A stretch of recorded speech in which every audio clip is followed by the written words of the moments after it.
오늘 우리에게 허락하신 말씀을 읽겠습니다. 이사야 7장 10절에서 14절, 마태복음 1장 18절부터 25절까지의 말씀입니다.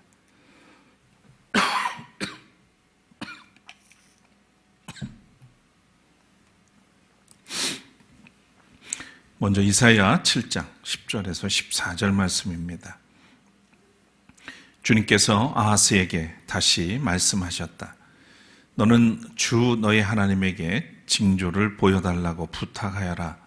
저 깊은 곳 스올에 있는 것이든 저 위 높은 곳에 있는 것이든 무엇이든지 보여달라고 하여라. 아하스가 대답하였다. 아닙니다. 저는 징조를 구하지도 않고 주님을 시험하지도 않겠습니다. 그때에 이사야가 말하였다. 다윗 왕실은 들으십시오. 다윗 왕실은 백성의 인내를 시험한 것만으로는 부족하여 이제 하나님의 인내까지 시험해야 하겠습니까? 그러므로 주님께서 친히 다윗 왕실에 한 징조를 주실 것입니다. 보십시오. 처녀가 잉태하여 아들을 낳을 것이며 그가 그의 이름을 임마누엘이라고 할 것입니다. 마태복음 1장 18절부터 25절입니다. 예수 그리스도의 태어나심은 이러하다. 그의 어머니 마리아가 요셉과 약혼하고 나서 같이 살기 전에 마리아가 성령으로 잉태한 사실이 드러났다. 마리아의 남편 요셉은 의로운 사람이라서 약혼자에게 부끄러움을 주지 않으려고 가만히 파혼하려 하였다. 요셉이 이렇게 생각하고 있는데 주님의 천사가 꿈에 그에게 나타나서 말하였다. 다윗의 자손 요셉아, 두려워하지 말고 마리아를 네 아내로 맞아들여라. 그 태중에 있는 아기는 성령으로 말미암은 것이다. 마리아가 아들을 낳을 것이니 너는 그 이름을 예수라고 하여라. 그가 자기 백성을 그들의 죄에서 구원하실 것이다. 이 모든 일이 일어난 것은 주님께서 예언자들을 시켜서 이르시기를 보아라, 동정녀가 잉태하여 아들을 낳을 것이니 그의 이름을 임마누엘이라고 할 것이다 하신 말씀을 이루려고 하신 것이다. 임마누엘은 번역하면 하나님이 우리와 함께 계시다는 뜻이다. 요셉은 잠에서 깨어 일어나서 주님의 천사가 말한 대로 마리아를 아내로 맞아들였다. 그러나 아들을 낳을 때까지는 아내와 잠자리를 같이 하지 않았다. 아들이 태어나니 요셉은 그 이름을 예수라고 하였다. 이는 하나님의 말씀입니다.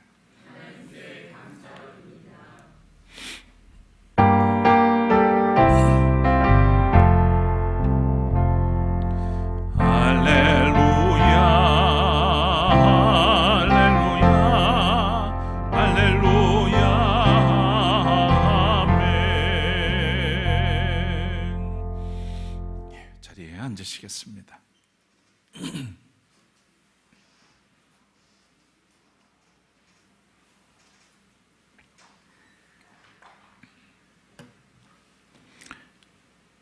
대림절의 기다림은 하나님의 약속을 몸으로 다시 배우는 시간이라고 하겠습니다. 가브리엘 천사의 수태고지 앞에서 주의 말씀대로 제게 이루어지기를 원합니다 라고 고백한 마리아는 그 기다림이 더 이상 말이나 또 기대에 머무르지 않고 자신의 몸과 삶 전체를 받아들여질 수 있음을, 삶 전체로 받아들여질 수 있음을 보여줍니다. 마리아에게 임한 하나님의 약속은 마침내 우리의 한가운데로 들어오기 시작했습니다. 어둠 속에서 준비되던 약속은 빛으로 드러났고 하나님은 말씀하신 대로 우리 가운데 오셨습니다. 대림절의 기다림은 성탄의 기쁨으로 바뀌고 그 기쁨은 다시 우리의 삶을 통해 흘러가도록 우리를 부르고 있습니다. 이 기다림의 자리에서 우리의 희망과 소망 그리고 즐거움이 더욱 깊어지기를 원합니다. 이 대림과 성탄절기, 우리 가운데 오시는 주님을 맞이하며 그분의 오심이 우리의 일상과 공동체 안에서 계속해서 열매 맺기를 소망합니다. 기쁨을 나타내는 대림절 네 번째 초를 밝히고 드리는 예배에 함께 하시는 여러분들에게 임마누엘의 은총으로 기쁨의 샘이 솟아나기를 축원합니다. 찬양 올리겠습니다.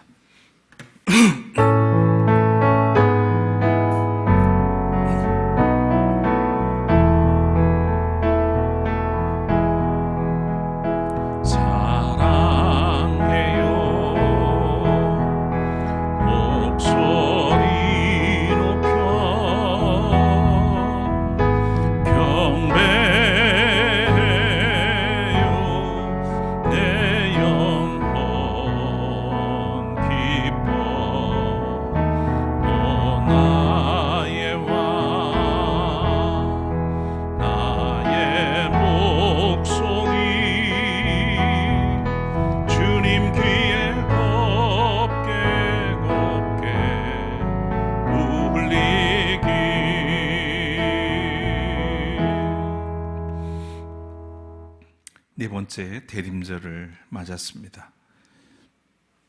오신 주님을 기리고 다시 오실 주님을 고대하며 맞이하는 이 성탄절을 우리가 온몸으로 주님 앞에 나아가며 또 오시는 주님을 맞을 준비를 온전히 할 수 있도록 오늘을 우리에게 허락하신 줄 믿습니다. 이 예배를 통해서 주님이 기뻐하실 만한 그런 모습으로 우리를 가꾸게 하시고 또 우리 안에 있는 모든 세속적인 욕망들을 비워내고 낮은 자리에 오신 주님을 맞이할 수 있도록 우리를 이끌어 주옵소서. 오늘도 주의 말씀 앞에 우리를 불러 모아주셨습니다. 이 시간 성령께서 역사하시고 허락하신 말씀을 통해서 우리가 함께 나누며 은혜를 누릴 수 있도록 인도하여 주시기를 원합니다. 부족한 종을 세우셨습니다. 오늘도 주의 도구로만 사용하여 주옵소서. 주의 뜻이 우리 가운데 이루어지기를 원하며 예수 그리스도의 이름으로 간절히 기도드립니다. 아멘.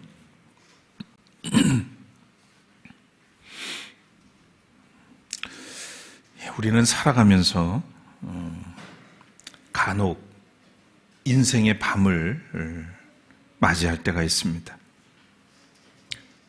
질병이 찾아오거나 또는 경제적인 위기를 맞거나 혹은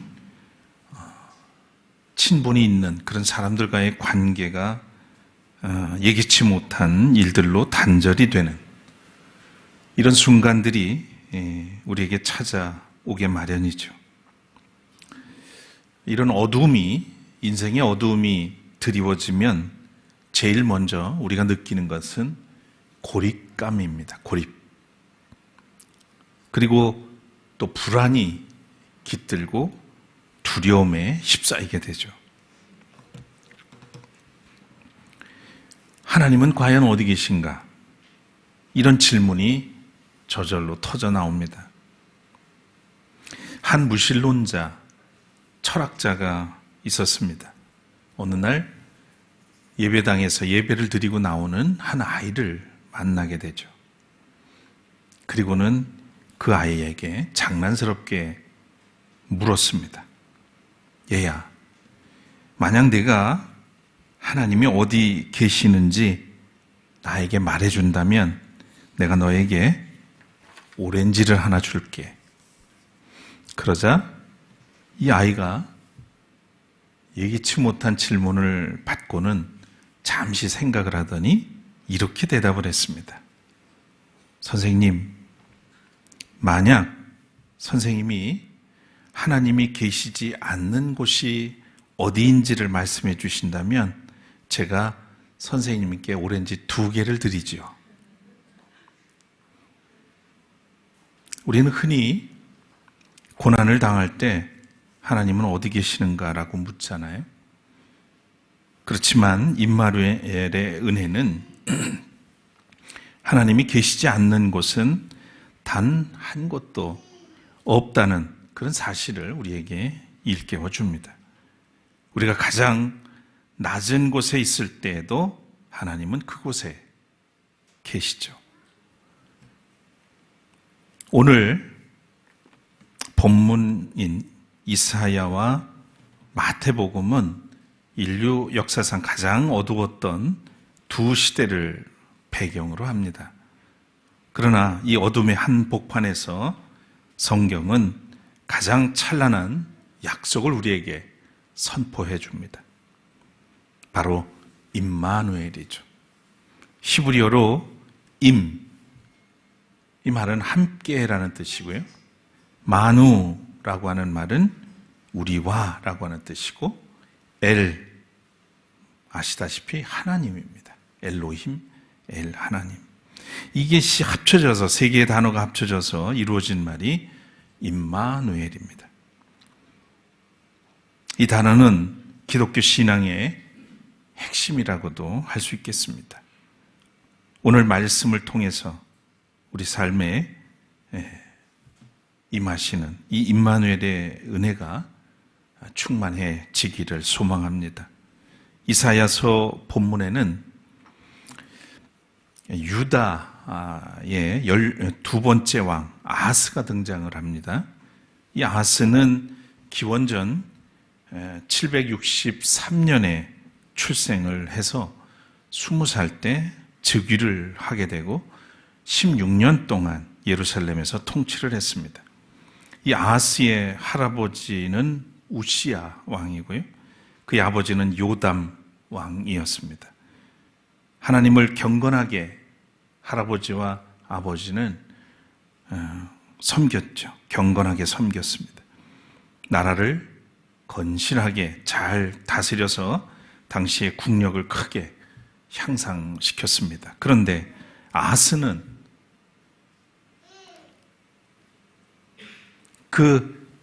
아버지와 할아버지의 대를 잊지 못하고 이상하게도 일평생 동안 철저하게 우상 숭배자의 길을 걸어갔습니다. 아하스 시절에 유다는 외부의 침략으로 크게 시달려야만 됐고 영토는 점점 줄어들었습니다. 수많은 백성들이 죽거나 포로로 잡혀갔고 백성들의 생활은 그야말로 피폐하기 그지없었습니다. 이사야 7장은 남유다 왕 아하스의 정치적 위기 속에서 펼쳐집니다. 북이스라엘과 아람이 연합해서 예루살렘을 위협하던 그런 때입니다.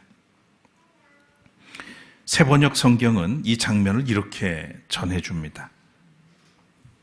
아하스의 마음과 그의 백성의 마음은 마치 거센 바람 앞에서 요동하는 숲풀처럼 흔들렸다.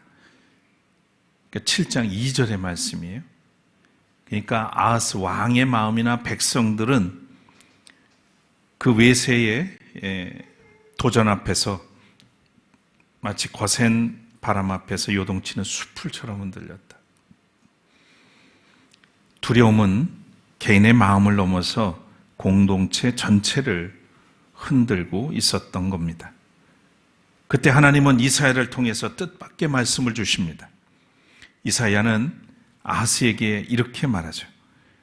너는 주 너의 하나님에게 징조를 보여달라고 부탁해라. 저 깊은 곳 스올에 있는 것이든 저 위 높은 곳에 있는 것이든 무엇이든지 보여달라고 해라. 고대 근동에서 이런 징조, 표징은 하나님의 뜻을 확인하는 통로였던 겁니다. 하나님은 아하스에게 믿을 수 있는 그런 기회를 주신 것이죠. 그러나 아하스는 정중하게 이렇게 말합니다. 나는 징조도 구하지 않고 주님을 시험하지 않겠습니다. 여러분, 이걸 이 문장만 딱 보면 이 아하스는 상당히 경건한 사람처럼 보입니다. 그런데 성서학자 브레바드 차일즈라고 하는 분이 이걸 어떻게 해석을 해놨냐면 이건 신앙의 겸손이 아니라 정치적 계산으로 포장된 불신앙이다, 이렇게 해석을 해놨습니다. 이미 아하스는 아시리아와의 동맹을 마음속으로 결정해 두었습니다. 그래서 북이스라엘과 아람이 들어온다 해도 하나님이 도와주지 않아도 나는 해결할 수 있어 라고 하는 마음이 그 안에 있었던 거죠. 나는 징조도 구하지 않겠고 하나님의 심과 도움을 구하지 않고 내가 하고자 하는 대로 내 뜻을 펼치겠소 라고 하는 그런 뜻이 되는 거죠. 그의 선택에 하나님은 포함되어 있지 않았습니다. 그럼에도 하나님은 그를 포기하지 않으시죠. 인간이 믿지 않아도 하나님은 스스로 약속을 철회하지 않으시는 분의 모습으로 오늘 본문은 그려주고 있습니다. 그래서 14절에 보면 그러므로 주님께서 친히 다윗 왕실에 한 징조를 주실 것입니다. 보십시오. 처녀가 잉태하여 아들을 낳을 것이며 그가 그의 이름을 임마누엘이라고 할 것입니다.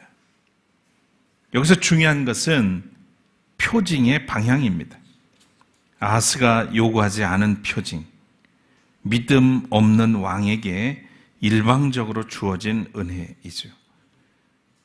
물론 이 왕을 위해서 이 은혜를 주신 것은 아닙니다. 훗날 보면 하나님의 구원의 계획과 역사 때문에 정말 하나님의 입장에서 볼 때는 아하스는 한없이 믿고 그저 파멸시키고 싶은 그런 대상이지만 그럼에도 불구하고 하나님은 긴 인류의 역사를 바라보고 구원의 역사를 위해서 그에게 일방적으로 은혜를 베푸시는 것을 보게 되는 겁니다.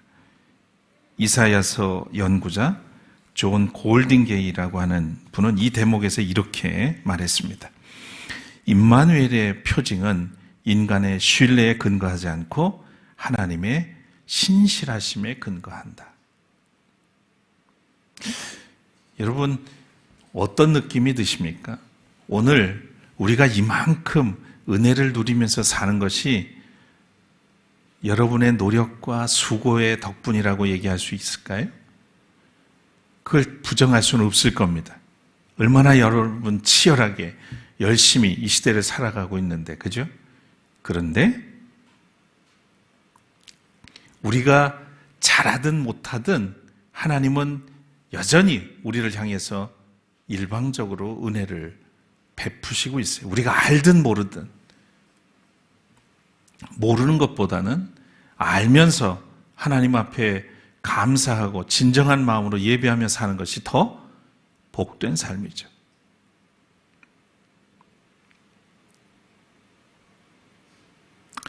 왜? 하나님은 신실하신 분이기 때문에 그렇습니다.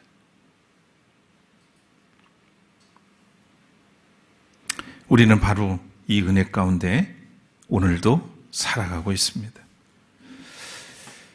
임마누엘은 설명이 아니라 선언입니다. 지금 겪고 있는 너의 문제가 곧 사라질 것이야.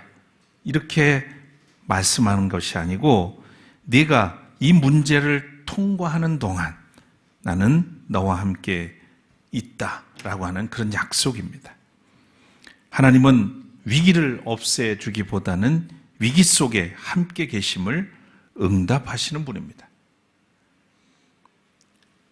그래서 구약학자 발터 브루그만이라고 하는 분은 이 본문을 이렇게 해석했어요. 임마누엘 신앙은 통제의 신학이 아니라 동행의 신학이다. 임마누엘은 하나님이 언제 어디서나 우리와 함께 동행해 주신다는 그런 의미인 거죠. 하나님은 역사를 조정하는 멀리 계신 분이 아니라 역사의 불안정한 길 위에서 여전히 우리와 함께 걸으시는 분이라는 말씀입니다. 마태복음 1장은 또 다른 형태의 위기로 시작이 됩니다. 이번에는 국가가 아니라 한 사람의 인생이 무너질 위기입니다. 예수 그리스도의 태어나심은 이러하다. 마태는 이렇게 담담한 모습으로 예수의 탄생 이야기를 시작합니다. 그렇지만 그 내용은 결코 담담하지 않아요. 마리아는 요셉과 약혼한 상태에서 아이를 잉태합니다. 요셉은 의로운 사람이었기에 율법과 자비 사이에서 고통스러운 선택을 해야 했습니다. 요셉은 약혼자에게 부끄러움을 주지 않으려고 가만히 파혼하려 하였습니다. 그 밤 요셉의 꿈에 천사가 나타나서 말씀하죠. 다윗의 자손 요셉아, 두려워하지 말고 마리아를 아내로 맞아들여라. 여기서 성서학자들은 두려워하지 말라라고 하는 표현에 주목을 하는데요. 두려워 말라, 또 놀라지 말라, 이런 표현은 성경에서 하나님의 구원이 시작될 때 반복되는 공식적인 선언이라는 겁니다. 새로운 역사는 언제나 인간의 두려움을 통과한 후에 시작합니다. 새로운 일은 모험으로 시작되죠. 모험은 두려움과 기대를 동반합니다. 두려움을 통과한 후에 주도적으로 그 일을 감당하게 되고 마침내 성취가 따르게 되죠. 여러분, 어떤 새로운 일을 내가 시작해야 되고 아직 가보지 않은 길을 가야 된다면 어떤 마음이 드세요? 반은 설레기도 하면서도 두려움이 있죠. 불안이 있죠. 그런데 우리가 그 일을 해낼 때에는 그 두려움의 강을 넘어서야만 그 다음에 일들을 해나갈 수가 있는 거죠.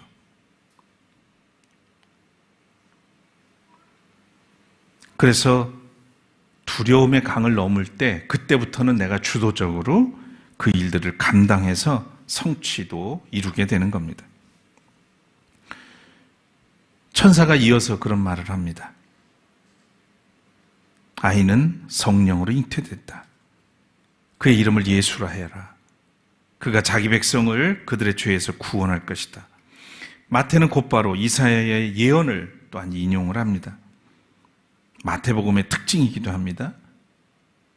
예언된 말씀이 우리 시대에 이렇게 성취됐다고 하는 것을 강조하는 것이 마태복음의 특징인데, 그의 이름은 임마누엘이라 불릴 것이다.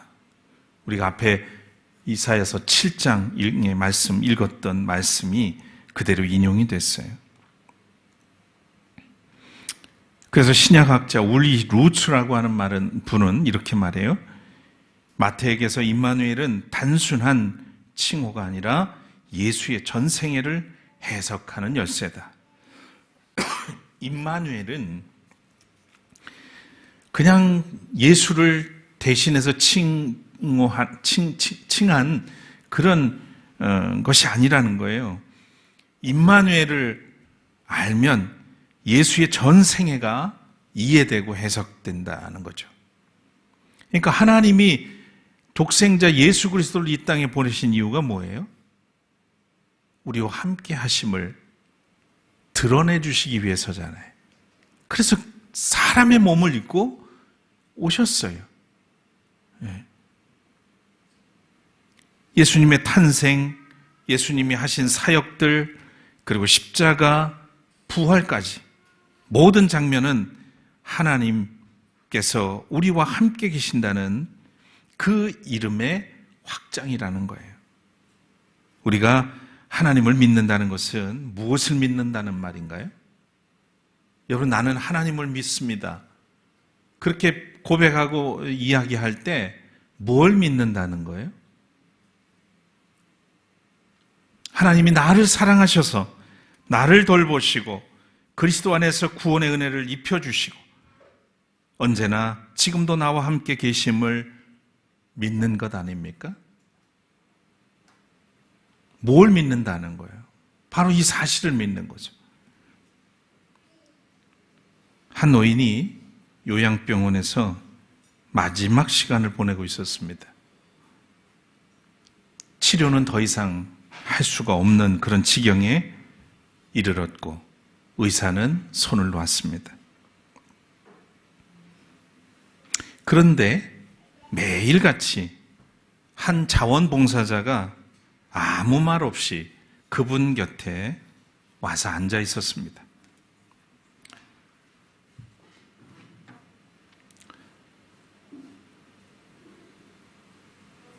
오늘날 노인은 조용히 말을 했습니다. 이제 죽는 게 무섭지 않네. 이제 혼자가 아니니까. 임마누엘의 은혜는 바로 이런 겁니다. 고통의 제거가 아니라 고독의 제거.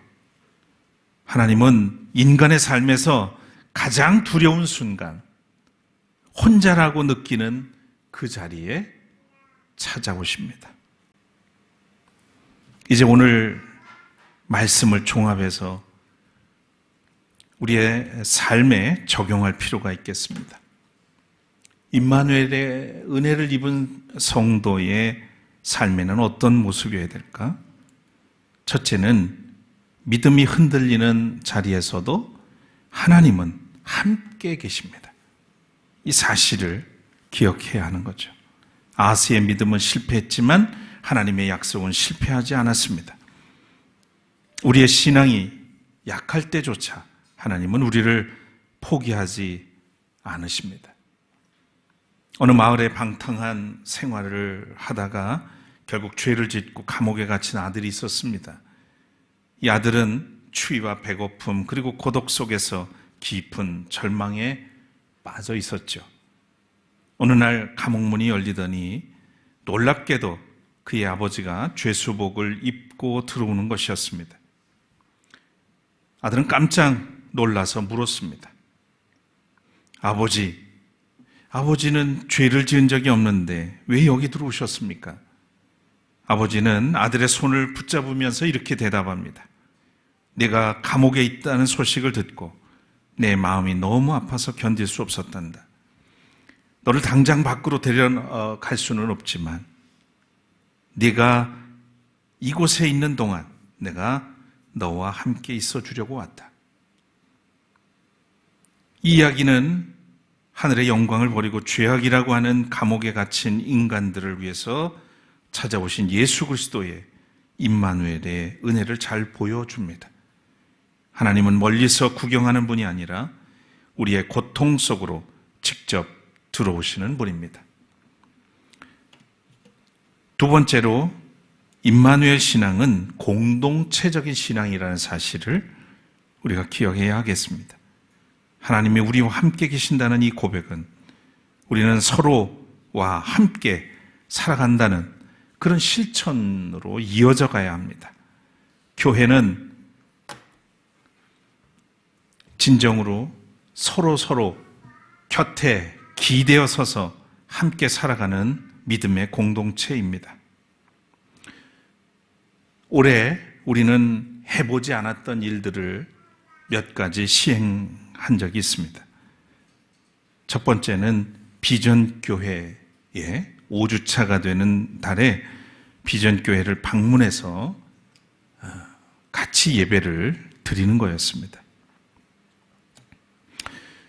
그리고 어제 있었던 음악회, 늘 우리 샘터교회 식구들을 중심으로 또 연주자들 중심으로 이루어졌었는데 이웃의 교회들과 함께 꾸며서 음악회를 했습니다.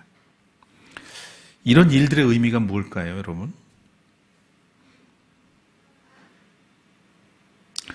저는 굉장히 중요한 의미가 여기에 담겨 있다고 봅니다. 우리도 그런 경험들을 해왔고 지금도 벗어났다고 생각하진 않지만 교회가 작아서 교인들이 없어서 목회자를 비롯해서 그 남아있는 교인들도 마음이 참 힘듭니다. 때로는 고립감, 고독감, 그런 것도 있죠. 우리가 이런 비전교회를 방문해서 예배를 드리거나 교회들이, 작은 교회들은 음악회조차 할 수 없는 그런 상황들이기 때문에 같이 함께 이 음악회를 통해서 은혜를 나누는 것은 당신 곁에 우리가 있습니다. 샘토교회가 함께 합니다. 외로워하지 말고 두려워하지 마십시오. 당신은 혼자가 아닙니다. 이런 마음이 그 속에 담겨 있는 거죠. 그리고 하나님께서 샘토교회를 통해서 그 일들을 하게 하시는 겁니다. 임마누엘의 하나님이 우리에게 찾아오셨다면 이제는 그 은혜를 입은 우리는 이웃들에게, 고립감을 느끼는 사람들에게, 외로운 이들에게, 두려움 속에 휩싸여 있는 사람들에게 당신은 혼자가 아닙니다. 내가 당신 곁에 있어요. 주님이 내 곁에 계신 것처럼 나도 당신 곁에 있습니다. 우리가 당신 곁에 있습니다. 이게 임마누엘의 신앙이에요. 뭐 멀리 아니더라도 우리 교우들 중에도 때때로는 신앙생활을 하다가 낙심할 수 있고요. 서운한 마음이 들어서 교회에 나오지 못하고 그럴 용기가 나지 않고 그럴 때도 있습니다. 공동체가 뭡니까? 그들 곁에 왜 안 나오냐고 따지고 묻는 게 아니라 그저 가만히 그들 곁에 서주는 것만으로도 그게 은혜가 될 수 있어요. 그게 바로 임마누엘, 그분이 함께 하신다는 표징이 되는 겁니다. 힘들고 버거울 때 묵묵히 곁에 있어주는 것, 이것보다 큰 위로는 없습니다. 세 번째, 오늘 말씀을 통해서 새겨야 될 것은 요셉처럼 조용히 순종하는 삶이 성탄의 또 기쁨의 통로가 된다는 사실입니다. 요셉은 말을 남기지 않았지만 행동으로 응답했습니다. 마리아를 맞아들이고 아이의 이름을 지었습니다. 임마누엘의 은혜는 언제나 이렇게 작은 순종의 자리에서 현실이 됩니다. 감리교 창시자인 존 웨슬리의 마지막 순간에 관한 일화가 있습니다. 웨슬리는 평생에 동안 복음을 전파하기 위해서 헌신을 했죠. 수많은 고난과 박해를 겪었습니다. 그가 88세 나이로 임종을 맞이할 때 주변의 제자들은 스승의 마지막 유언을 듣기 위해서 귀를 기울였습니다. 바로 저 장면입니다. 기력이 다해서 목소리조차 나오지 않았던 웨슬리가 적어도 제자들은 무슨 말이라도 해달라고, 그리고 애타는 마음으로 그의 입술만 바라보고 있던 어느 순간에 그가 온 힘을 다해서 딱 한 문장을 이야기합니다. 바로 그것은 이 세상에서 가장 좋은 것은 하나님이 우리와 함께 계시다는 겁니다. 그에게 임마누엘은 단순한 신학 지식이 아니라 고독한 전도 여행과 또 생명의 위협 속에서도 자신을 지탱해 준 실제적인 은혜, 임마누엘 은혜였던 겁니다. 우리 인생의 황혼기에 남길 수 있는 가장 아름다운 고백이 바로 임마누엘이라는 사실을 우리에게 보여주는 예화, 일화이죠. 대림절 네 번째 주일, 우리는 다시 고백합니다. 하나님은 문제 위에 군림하시는 분이 아니라 문제 속에서 그 문제 속으로 들어오시는 분입니다. 임마누엘의 은혜는 삶을 단순하게 만들지 않지만 견딜 수 있게 만든다는 사실을 우리는 기억했으면 합니다. 하나님은 이미 우리와 함께 계십니다. 이것이 성탄절의 복음이고요. 오늘 우리가 다시 붙들어야 할 소망이기도 합니다. 사랑하는 교우 여러분, 이번 대림절기와 성탄절에 오래전 유다와 요셉의 가정에 임하신 임마누엘의 은혜가 여러분의 가정과 교회, 그리고 이 땅의 불안한 현실 속에 간절히 임하기를 축원합니다. 거듭의 기도 드리겠습니다.